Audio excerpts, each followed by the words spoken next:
Hi, my name is Lauren Centrella, and I'm the Director of Development here at WAMU.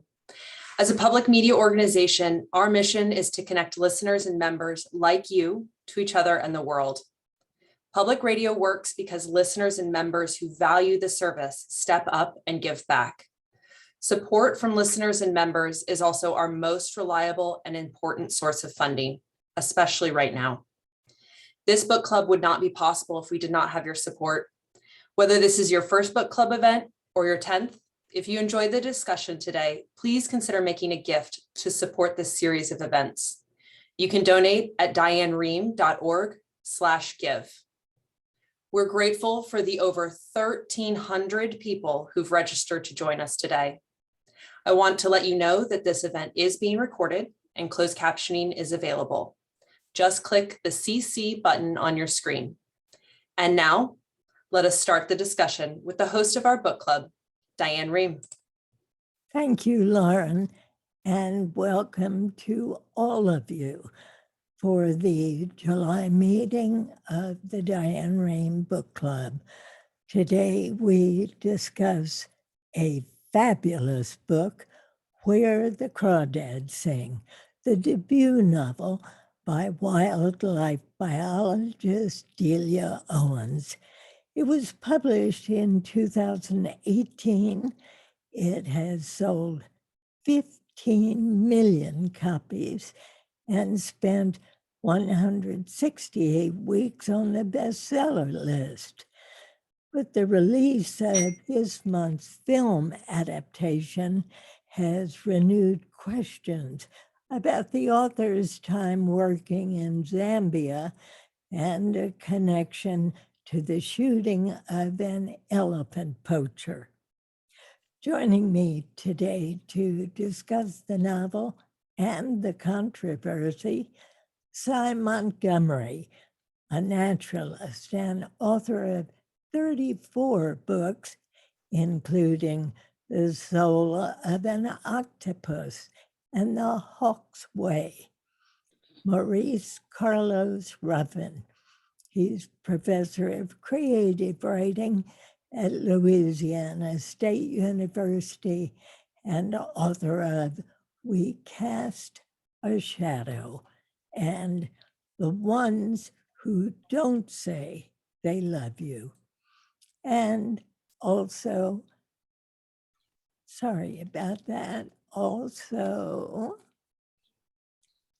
Jean Zimmerman, a book critic and author of The Orphanmaster and a forthcoming book on the history of forests in America. Throughout the hour, we'll be taking your questions. You can type them into the Q&A box at the bottom of your screen, and we will try to get to as many of them as we can.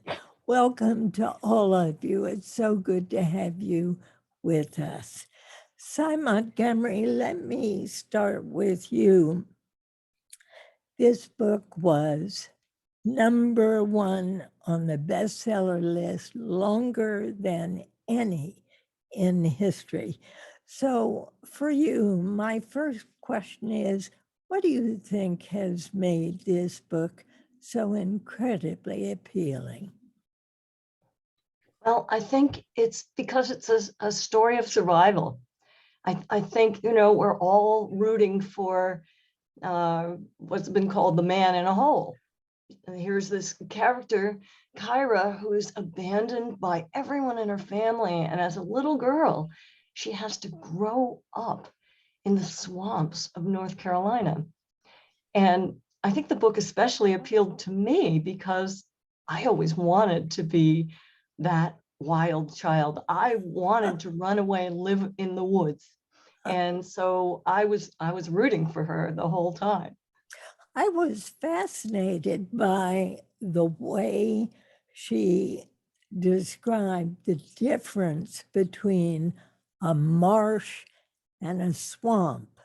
I thought that was a fascinating way to open the book. So as someone who studies nature yourself, did it strike you that way, Cy? Oh yeah, I loved the language. In the very opening pages, I loved the way that she made it so vivid. You could feel the insects, you could feel the texture of the water, you could hear the birds calling. She had a terrific feeling for the heartbeat of the wetland. That's a And great way to put it. I admired that a lot. Indeed. And also, Maurice, it's a coming of age story. It's about, as Cy says, a young girl who is first left by her mother. We understand why she has been brutally treated by her husband. She leaves behind all these children. And last of all, she leaves behind Kaya. I just couldn't imagine how this young girl could survive on her own from the age of 7, 8, 9 on. Yeah, thank you, Diane, and thank you to all of the book club members out there. I totally agree with Cy. This is the kind of character that we can't help but root for. And, you know, in the back of the paperback edition, there is an address to the readers from Delia Owens, and she says in the very first paragraph, briefly, where the Crawdads sing holds a very special place in my heart because Kaya is every little girl and one in a million. Kaya is all of us. I believe in her with all my heart. And I think because she's so young, because she doesn't have a family, she's taken the ultimate knock. For a girl to lose her mother, to have her mother walk out of her life like that, it's just, you can't get any lower than that. And so from that point forward, I'm rooting for her from that very first chapter. And she's so resourceful. She's so industrious. I know that me personally, I wish that I had as much spunk and gumption as she has as a character. And that just makes me fall in love with her immediately. I keep that same love throughout the entire book. Jean, as a reviewer, did you feel very much the same way? Yeah, I felt that she was a wonderful character, and there's a description that Owens gives for her early on, which I thought was so nice, that she was like a serious little woman. And I thought that was so endearing. And here she is growing up on turnip greens and grits, pretty amazing. But I wanted to point out also that in a way it's a fantasy. You know, it's not only a real little girl growing up. I don't think any real little girl could grow up like that. But the fantasy is something that we all want to embrace. And something I've delved into in a novel in the past is somebody who's a savage girl who grows up in the wild, and supposedly she is nurtured by big cats. And it's just something that is such something that we really want to imagine for ourselves, I think. But the difference here, Jean, is that this is also a murder story as well as a love story. What did you make of the introduction of the murder so early in the book? At least it was the introduction of the death. It's not until later on we find out that there is going to be a charge of murder. Right. Well, I thought that was very, very well done. And, you know, that's kind of a truism in writing a murder mystery, that you have to deliver a body in the first couple of pages. So she does that, which is very, very good. And I think that the way that she alternates between the investigation and then the trial, and Kaya's growing up was very, very well done. At one point, Delia Owens says that the marsh had actually become Kaya's mother. Maurice, I know you love that preface. Would you read for us that preface that starts on page 3? I would love to. Give me one moment to find my page.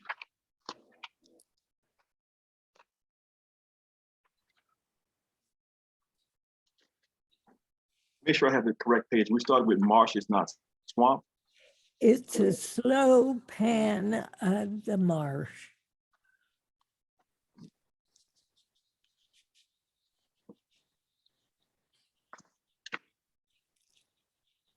Marsh is not swamp. Marsh is a space of life where grass grows in water and water flows into the sky. Slow-moving creeks wander, carrying the orb of the sun with them to the sea. And long-legged birds lift with unexpected grace, as though not built to fly against the roar of 1,000 snow geese. Then within the marsh, here and there, true swamp crawls into low-lying bogs, hidden in clammy forest. Swamp water is still and dark, having swallowed the light in its muddy throat. Even night crawlers are diurnal in this lair. There are sounds, of course, but compared to the marsh, the swamp is quiet because decomposition is cellular work. Life decays and reeks and returns to the rotted duff, a poignant wallow of death begatting life. Yeah, so get that. I wonder what that feedback is. I'm sorry. So immediately we get the impression that something very dark is at work in that area in which Kaya is living, and watching her mother walk away, looking at her shoes, waiting. Kaya is waiting for her mother to turn around and wave to her, which she never does, Sai. No, it just breaks your heart. But the idea of having the marsh as your mother, that's just so, it's as if the whole world becomes your mother. You know, instead of one individual, you're being held by an entire ecosystem. And in a way, you know, we are all realizing that the earth is our mother and that we have a responsibility to her, and that our safety is in her arms. That's a lovely way to put it. And she, of course, does not know how even to read Jean until Tate comes along. She meets Tate out as she is in her boat. He is in his. And at first, she's extraordinarily frightened of him. He's sort of the first outsider she's ever seen. Yeah, so that's true. And their relationship is really wonderfully drawn, and their early romance is wonderfully drawn. You know, it's kind of a Pygmalion fantasy, and I think that's something we can also relate to with Tate teaching her reading and stuff. To me, it resembled mansplaining a little bit, maybe, but I thought it was wonderful at the same time. How did you feel about it, Yeah. Maurice? Well, you know, it's interesting. From the people don't give Delia Owens enough credit, I think, for the language in the book and just the little choices she makes in the details. So I think one of the very first times that Kaya is described, she puts on a calico dress, and you know, calico like cat, right? For example, and she's always describing these sort of naturalistic terms, you know, in harmony with the marsh itself or with the animals that are around her. And so it's not I couldn't agree more with Jean's point that this is a fantasy. I mean, this is not the most realistic story on earth. And that's, I think, a big part of why it's so powerful. But I think that even in fantasy, you have to have this certain truth. And so the truth is that Kaya is a child of the wilderness, so to speak. And throughout the entire book, that's always pressed. And I just love the way that the author works with that book. Yeah, I mean, I could jump in. I think that also, because Delia Owens has been a long time lover of nature and wildlife, and she's so knowledgeable. What I love about the book also is that I think that Americans are so hungry to learn more today about our green world. And she offers so much of that. In addition to the fantasy, I think it's really shored up by the reality of nature and the specifics of nature. Did you have any questions at all, Maurice, about Tate's ability to teach Kaya to read, and then to have her ability to use scientific terms in the way she did? Was that part of, as Jean describes it, a fairy tale? Or, I mean, do you think that could really happen? Well, I suppose anything is possible, but I think because I saw this as a fantasy and I was rooting for this character so much, I think about books like The Alchemist, for example, where this young person goes on this incredible journey throughout their life and just keeps getting more knowledge and wealth and power. Or I think about Forrest Gump, where somebody who has a mental disability, encounters all these amazing people and just lives the most amazing life. I saw it on that sort of scale, if you will. And so with people, there's a sort of heroic characters in the book that help her out, like Tate and Jumping and the others. And then there's all the sort of villainous characters who are sort of pushing against her whole family. So I wish that people could sort of live their best life, so to speak, that they could be supported by friends who give them these sort of gifts of literacy or whatever, and they could make books that sell, millions of copies. And I just want to say also, as somebody who's a lifelong hip hop fan, often rappers will have these early songs in their career where they say, I already have $1 million, I already have a yacht. And it's funny that in this book, the character is so successful in literature, and this is before this book becomes a 10 million or 15 million bestseller. So I find it very, very fun. Interesting. Here's a question from one of our viewers who says, please discuss the theme of loneliness. This aspect of the story truly struck a chord with me and evoked so much emotion. Cy, what was your reaction? Well, I think that's one of the reasons that this book touches us all so much. I think all of us have felt ourselves be the outsider. We've all been laughed at. We've all been humiliated. And it hurts worse when the reason you're being ostracized is literally because of who you are. Or, in her case, they were essentially the children, when she went to school, her first and only day, they hated her because her mother was the swamp. They hated her because of the thing that she really had reason to be most proud of. And I think that really, that speaks to all of us. She had no shoes on that first day. She was laughed at when she was asked to spell a 3-letter word, and she spelled it backwards. And you couldn't help but feel for her because she had never seen or read a book.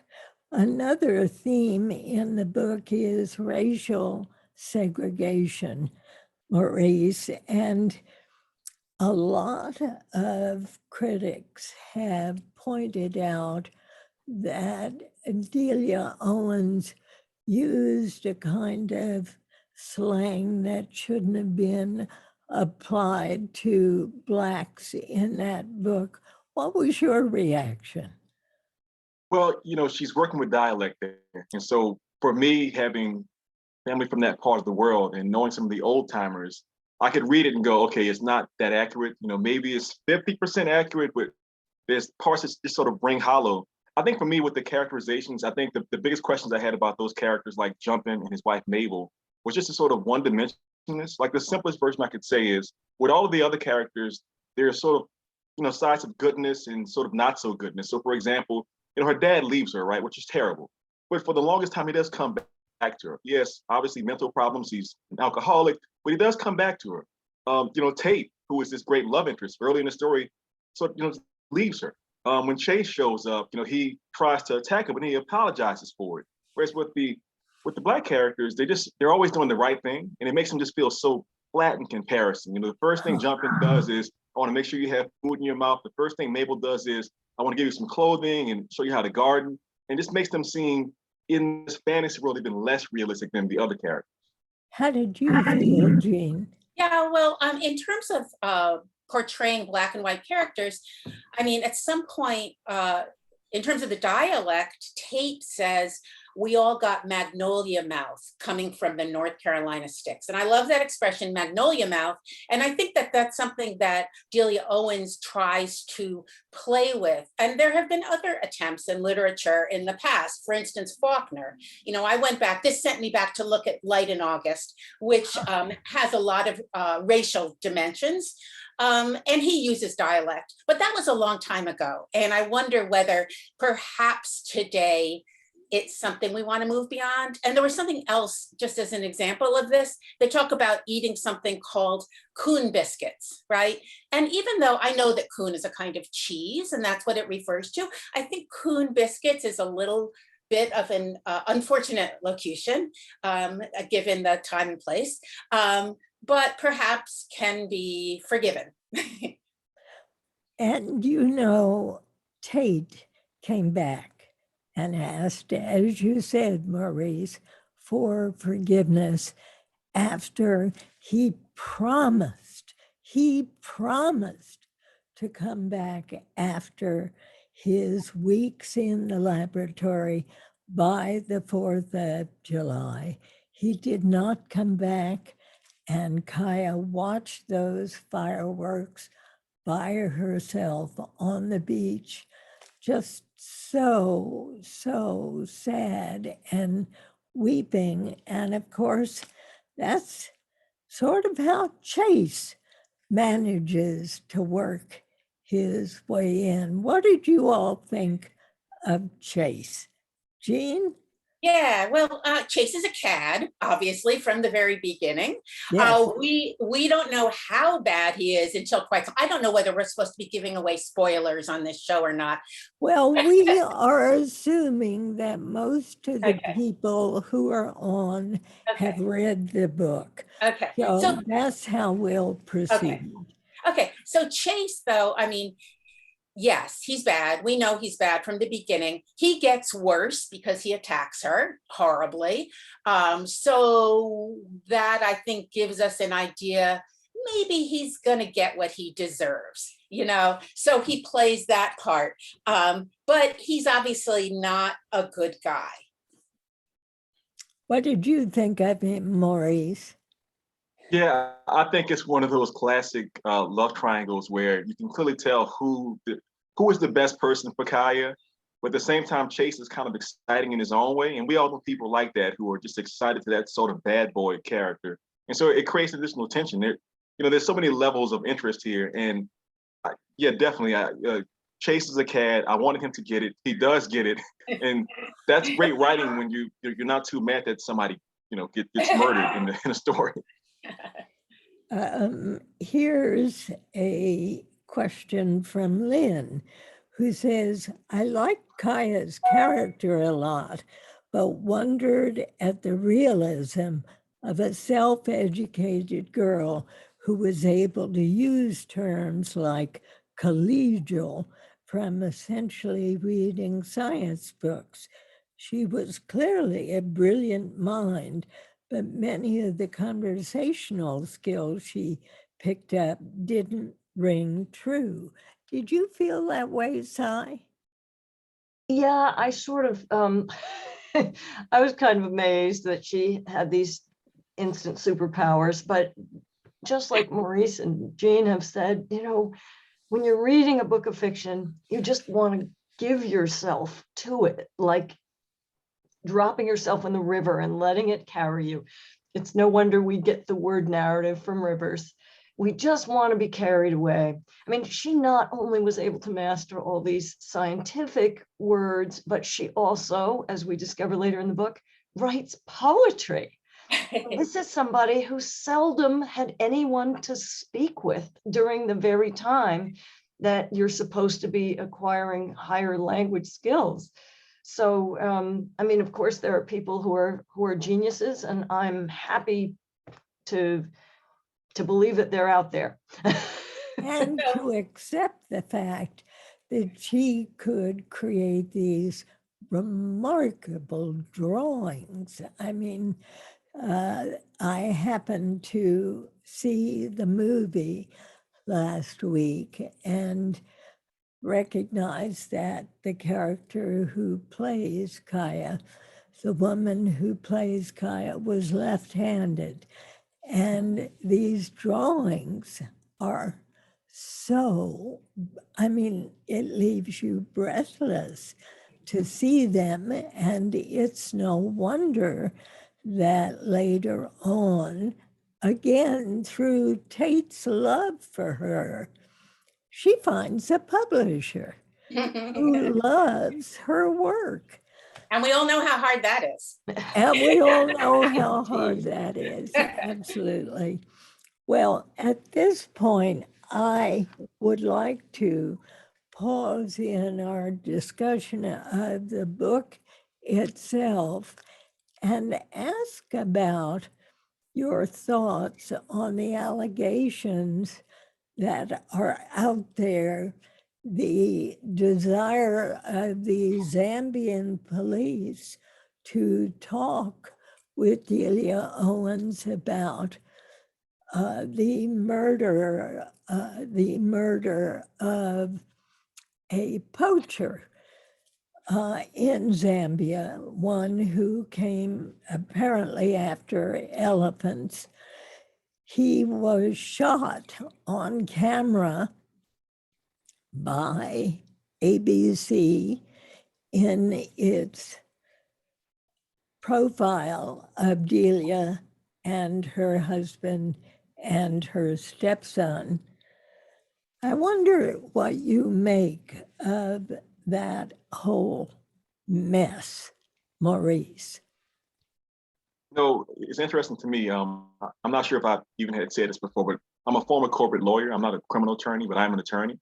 And, you know, as a part of what we do in our ethos, it's this idea of, innocent until proven guilty. You don't want to assume anything. And even above that, I never want to put the bad acts of a woman's husband on her. Like, I don't think there's an allegation that she did it herself. But on the other hand, there are all these questions about, what happened and what does she know? And that person who was killed, has a family and loved ones. We can only assume that. And so, I don't know what happened. The details are very vague to me. But I do think, obviously, she needs to answer some questions to someone. Maybe she can do it remotely from the United States. Because if this person really was murdered and we don't even know what their name is, that's really terrible. And so I just think that somebody with Miss Owens' resources could get a good attorney and just maybe go through a process that either exonerates her or at least gives us some answers to what happened. People want to know, obviously. Of course, she has already said she doesn't want to speak about it. She has no information to offer the Zambian police. She says that neither her husband nor his son had anything to do with it, that her husband wasn't even there at the time. The body has never been found. One police officer speculates that the body was taken into an airplane and dropped into a body of water, never to be found. So, you know, without a body, without evidence, one wonders why she would want to get involved in any way by answering questions, which she says she's already answered. Jean? Yeah, well, just bringing it back to the book, whether the controversy colors the way we read it. I mean, she states at the beginning of the novel, a swamp knows about death, but doesn't necessarily define it as a tragedy, certainly not a sin. So to me, that says a little bit about what she feels about what is perhaps a legitimate crime, if there is such thing as a legitimate crime. And, you know, there have been authors that have done something bad in the past, but it's been forgiven. Look back at William S. Burroughs. I mean, he played a game of William Tell with his wife and he killed her, you know, and he went on to have a great publishing career. So that does happen. And we don't have any more definitive knowledge about Delia Owens and her participation in this. I think all we have, because she's not speaking, is what we read in this novel. And here we have a young man who is killed. He was a cad. Is it perhaps legitimate? Is it okay because he was a bad guy? And that brings us back to Africa, to Zambia. Was it okay that poachers were killed because they were bad guys? Big question. What do you think, Cy? Well, it makes me think back to the 80s and the 90s and the whole confluence of evil. And I'm not just talking about the poachers. I'm talking about the whole way that, you know, all of the white people were viewed as the saviors rushing in, and the Africans were always killing the animals. And what this that wasn't what was happening at all. Today, the best defenders of wildlife in Africa are Africans. Those are tremendous heroes. But boy, I cannot cast stones at any of the people who are trying to protect wildlife in the 90s and beyond. It was a terrible, terrible time. And even to this day, hundreds of rangers around the world are killed on the job every day protecting animals. And there were death threats against Delia and Mark Owens. There were death threats against Diane Fossey. In fact, she was murdered. Both Born Free's Joy Adamson and her husband were murdered by poachers. Kuki Gallman survived being shot in the stomach by poachers. People are running around with AKs. It's a horrendous, untenable situation for everybody. And yet, you know, is it even effective to just gun down all the poachers? Well, no. As it turns out, we now know that ex-poachers become some of the bravest and most effective defenders of wildlife if you can give these folks a good living, because they know the habits of the animals, they know the land, they know that place. And we have to go about defending wildlife in a different way. But I still can't blame these you know, folks desperately trying to protect critters. There were 1,000 elephants a year being killed in Zambia when the Owens were there. And these weren't just nameless, faceless beasts. They were personal friends of theirs who lived to, you know, 50, 60, 70 years old with memories and emotions, and they were their friends.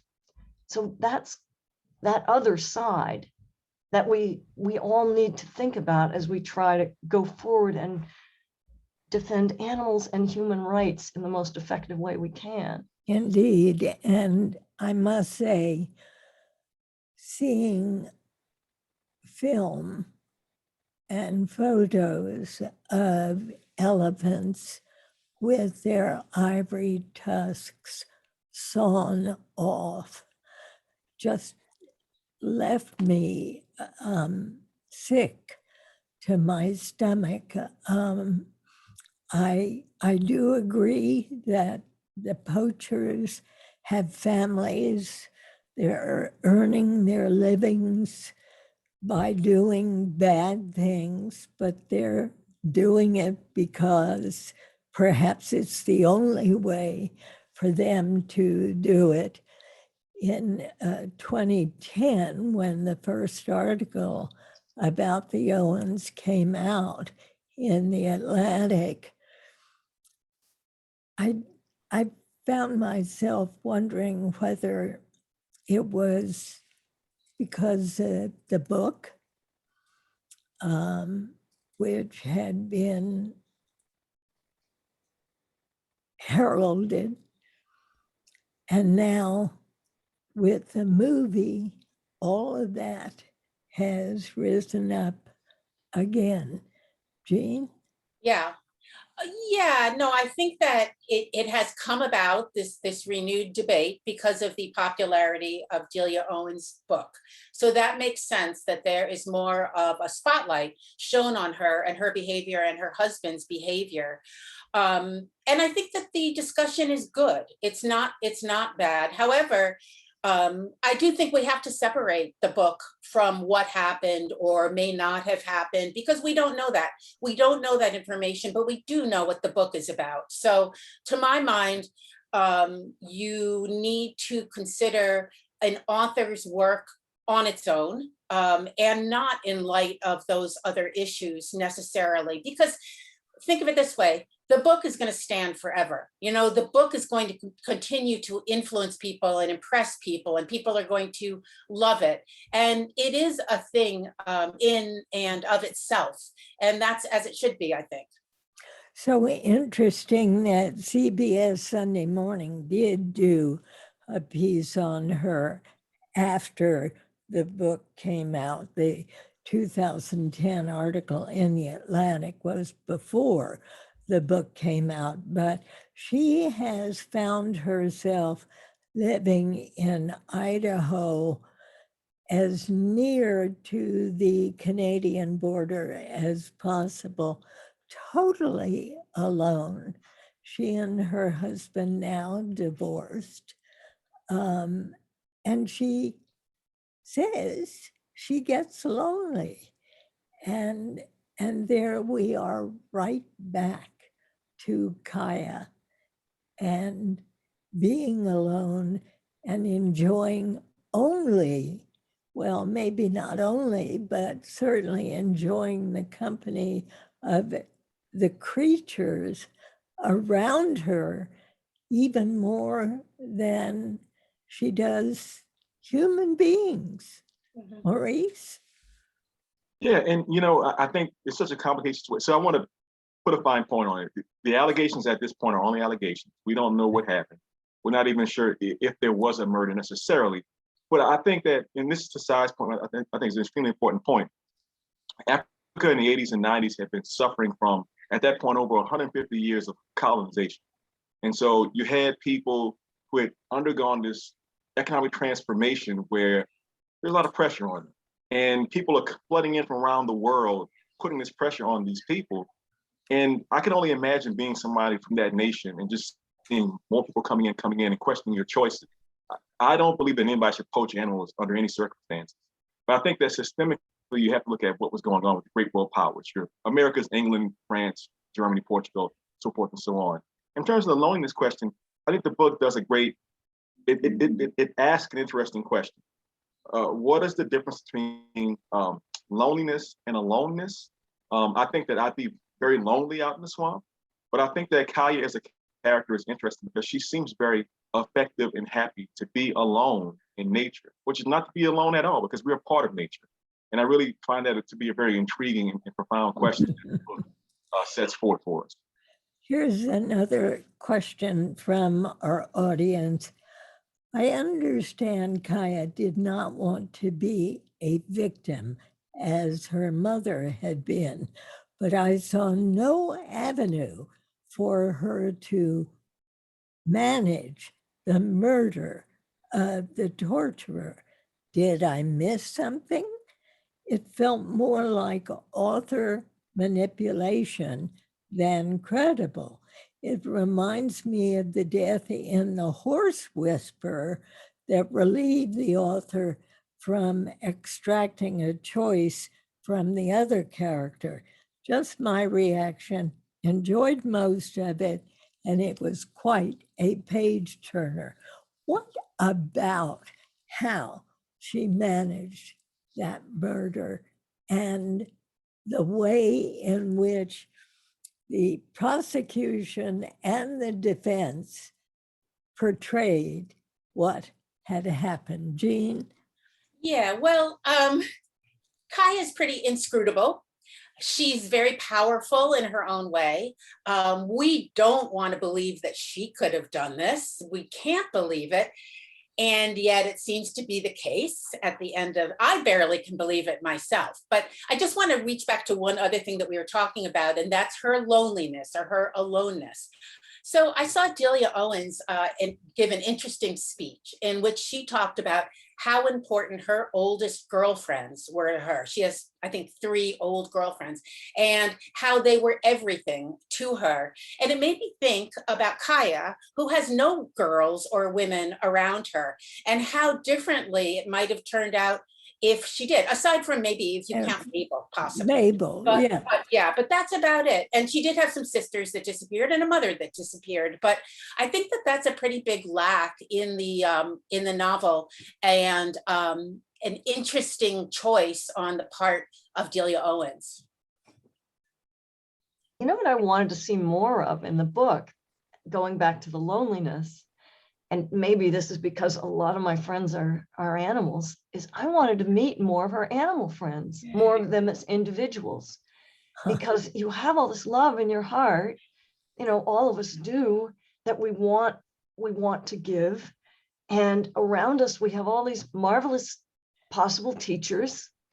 And I wanted to know more of her relationship with individual animals, because I think she would have reached out to individual animals for friendship more. And there's one now. There is one now. Oh. She did have the Cooper's Hawk and Big Red. That's true. I wanted more. Yeah. She is a Havanese poodle. She's just 4 years old and the sweetest little dog you can imagine. I just had to bring her in on this discussion. But let's talk about Tate and Kaya's relationship. In some ways, he comes off as her savior, but in another sense, when Tate returns, it's as though she becomes his savior. There's a lot going on in that relationship, Maurice. Yeah, it's such an interesting relationship, and it's so frustrating because there's missing information. Like, again, it is a fantasy, but I keep thinking about the way that she's treated whenever she goes to town. And I think there's Teresa White is one of the locals, and there's another lady, Mrs. Lane. When they see her immediately, they go, you know, she's trash. Like, she's barefoot, she's dirty, she's smelly. In class, people look at her kind of funny. And I am wondering, like, what did Tate think the first time he saw Kaya? Just like, I can't tell if it's just that for some strange reason, when she sees Tate for the first time, like her hair is done, and you know, she just looks like she's well put together, or is she a wild sort of person? And Tate is like, I like my girls wild or something like that. So there's like unanswered questions in that. But that being said, you know, I think that great authors, and I think that Miss Owens is a great author, you know, they teach the readers how to read the work. And so just the fact that her entire family disappears in the first few pages, I'm thinking, okay, she's teaching me that there will be things that happen in this book that I can't quite believe, but if I can accept that, it's going to be an amazing story. And so I'm not really certain what Tate sees in her from the beginning, but I can accept it. And I like the sort of joyride of their relationship, because I think that he is the best fit for her in that entire state. Interesting. But let's go back to how she carried out this killing, and then how she planned her absence, and how the prosecuting attorney got it just right, Right. but she, defended by this marvelous defense attorney, managed to turn that on its head and say she couldn't have had enough time to make this trip to meet her editor, get back during the middle of the night, carry out the murder. We don't even know how Chase got to the tower itself. What do you think, Jean? I think that in a suspense story or in a murder mystery, things don't always necessarily fit together in a logical way. And it's a leap, it's an imaginative leap, and one that frankly, even at the end of the story, I didn't want to believe that she did it. Even now as we're talking about the book, I almost don't believe it. I don't want to believe it of her. And I think that her defense attorney didn't want to believe it. I think the defense attorney knew, he has to know that she was guilty, but he defended her as though she were innocent. You really think he knew? Yes, I do. Do you, Cy and Maurice, do you think so? I think he knew. I think there are so many criminal attorneys who know their clients are guilty, and part of your job is just to protect them from prosecution. And look, there's so many clues in the book. I mean, I agree, Jean. I had the same feeling. Like, I don't want to think she did it. Like, there's that part where she's reading a book early on. She's learning how to read, and she describes the female fireflies that devour the male fireflies. The praying mantises that eat the heads of the male praying mantis. Like, okay, there's a setup here somewhere. It was a praying mantis that she saw, and she saw them having sex, Yes. and then the female devouring him. That was quite a scene. But how? Sex is always good copy, isn't it? Right. Well, and speaking of the murder, Chase was not a good friend or character. He took total advantage of her. He pretended to care for her a great deal, and maybe he did, but he ups and marries another girl. And Kaya is left thinking, well, what am I now to understand about the human species, and especially about males? Tate, But, something about that though is, I thought that she had a love affair with Tate. Tate disappeared, and Chase appeared. And even though Chase was obviously from the start less worthy of her, I think that she jumped on that because of her increasing sex drive as she was a teenager. So she wasn't really that divorced from what he was after at the same time. I think we have to say that it's not that she was taking advantage of him, but she actually, she moved that thing forward, because she wanted to. Well, she expected him to be honest, I think. Exactly. Because, I mean, you don't know that. I mean, I remember even as a child learning, oh my gosh, people actually lie about stuff on purpose, and being astonished at this, and then figuring like, oh, maybe this is something I can use. But when he tries to rape her at the end of that scene, I'm like, oh, she has to kill him.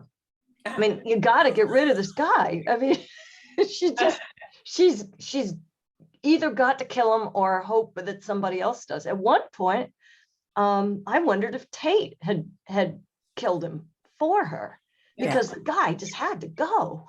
Yeah. Well, let's not forget that Chase, in the most awful way, began talking to her about marriage and the house they were going to build together and make room for all of her work. I mean, I recognize that as a young woman, her sex drive did naturally kick in, but she began to believe the lies he told her, even though she had some doubt that he was going to brag that he had taken this young woman who all the townspeople, especially the boys, had their eye on. Do you agree with that, Maurice?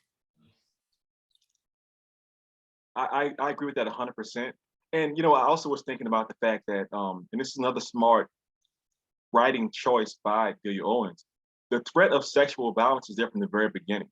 You know, there's a very early scene in the book after Kai has been abandoned and these guys come around from in town and she doesn't know what's going on and they're just sort of like threatening her at a distance, you know? And then when she first sees Tate, it's like, okay, it's Tate's safe. We don't really know about that. And so I think that, you know, Chase is a developed version of that threat. And it's a threat that obviously so many women and girls face in the world. And I think it's just one of those things that makes the book so satisfying because we know that too often it's the caddish male or the criminal male who is able to get away with these crimes and not face prosecution. And sometimes going extrajudicial and solving the issue for yourself can be very satisfying, which is what happens in this book. Let's talk about the necklace, that shell necklace that Kaya made for Chase, which she wanted to keep. And her live-in companion at the end of her life, Tate, finds that necklace. One of our viewers wants to know why she kept that necklace. What do you think, Jean? Well, she's still very sentimental, even though she has murdered this man. She gave him the necklace wanting to bring him into her world, into her natural world, and to sort of remold him in a way that really, if you think about it, could he be remolded? I mean, he's driving this fancy boat, he's dating a girl with a pearl necklace, that whole thing. So, but she sort of hopes against hope that she's going to pull him into her world. And I think that even though she gets rid of him, she, in a way, doesn't get rid of that dream. And so she has to hide the necklace forever so that it's a keepsake of theirs, even as bad as he was to her. And also, one thing I want to stress is that in terms of men being violent towards women, well, there's a very obvious backdrop for this in the book of her father and her father's treatment of their mother, not to mention the kids. But we see that from the very beginning. So that's a way that it's kind of prefigured. I think she keeps that necklace also because she got away with it, you know? I mean, I think it's very human nature to think I was faced with this incredible challenge. I handled it myself. Nobody could figure out what I did. And I have to prove to myself that it's actually happened. So I'm going to keep this necklace in the box for 20 years or whatever it is. I think a lot of us can identify with that. I think it makes her seem even more realistic, in my opinion. Do you Like a think she trophy. wanted Tate to find it? Oh, Ooh. sorry? Wow. No, I don't think so. I think that was her private stuff. I can't believe that she wanted to take Tate to find it, or the poems, or any of that stuff that was hers. Yeah, I think it was hers. And I think that's another reason that she took that necklace, even though, I mean, really, that was the only part of the whole thing that her attorney did not address to my satisfaction. We never got any explanation. Well, what happened to the necklace? There's no one in the world who would have wanted that except for her. And I think she also wanted to take it back because he had tried to take something away from her. He had tried to take away from her the home she loved, the safety of living with her mother in the marsh. He was going to take that away. So she wanted to physically take back, I think, the gift that she had given him, the way you share a secret with somebody. And so many times when you break up with somebody that you love, you just want them, just, give me back my ring. Don't tell anybody my secrets. You want that back. And I think she wanted it back in her hands just for her. And she got it for sure. She really got it. I have to say, this has been such an interesting discussion. Would you all recommend the book? And has any of you seen the movie yet? I have not seen the movie, but I definitely recommend the book. I think there's a reason why it's so popular. It's because it's a well-written American fantasy. And I think that every book has its own flaws, but this book is entertaining, and I recommend it to anybody out there who hasn't read it. How about you, Jean? Yeah, I have seen the movie. I would recommend reading the book before seeing the movie. Me Both too. are a worthy effort. I think the book is very challenging in a lot of ways, but it has a great poetic mystery, which I think people are really responding to. And more than anything, it makes us appreciate the wildlife all around us. And that in and of itself, I think, is a wonderful reason to read it. All right, and I am sorry, but I'm afraid we're out of time. I'm sure we could have gone on with this wonderful discussion. Thank you so very much for being with us. Cy Montgomery, Maurice Carlos Ruffin, and Jean Zimmerman. Thank you. Thank you, Diane. Thank you, Diane. Thank you, Diane. And before you go, please take a moment to fill out a short survey about this event. It'll pop up on the screen. Our next book club meeting will be on Wednesday, August 31.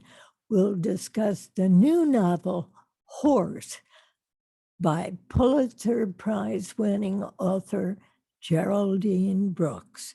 The panel discussion will be followed by an interview with Geraldine herself. So stay tuned for more details. Our book club is produced by Allison Brody. Rashad Young is our engineer today. Yanlin Zhang is our events coordinator. And we couldn't have done this discussion without the support of Virendra Silva, Lynn Kronberger, Brian Colombo, James Coates, Lauren Centrella, Jerry Washington, Dave Tate, and Michelle Morgan. A very special thanks to all of them and to all of you. Thanks for being with us. I'll see you again next month.